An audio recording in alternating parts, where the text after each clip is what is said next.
мен енді соңғы осы жұптық тапсырмалар сәл күрделірек болды, және уақытымда тиімсіз ұзағырақ болып қалды. Енді қатысқа да істеді біледі. Сол жұптық тапсырмамды сәл жеңілірек қылып алып келіп, сосын соңғы жаңағы сабаққа деген рефлексия дейді ғой, соны қазіргі интернет желісі дамыған неде WordVoice деген платформада алып келсем, балаға түсініктірек болатын еді. Біз енді қағаз түрінде беріп жатқаннан кейін шимай сатпақ мәтіндерді, сұрақтарды оқуға бала сәл қызығушылық төмен болып, бірақ негізі жақсы.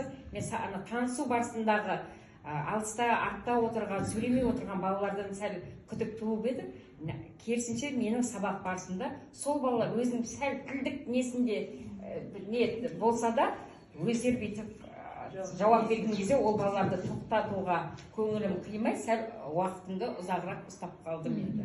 Қанша тапсырма алдыңыз? 3 тапсырма, топтық, жұптық, жеке тапсырмалар, бәрі сол кесте түрінде, органайзер. Жаңа айтып жатсыз, жұптық тұрады, сол жерді өзгертер ме едіңіз? Сол жерде жұптық тапсырманы сәл сұрақтарын күрделірек қылып алған сияқты болып қалдым.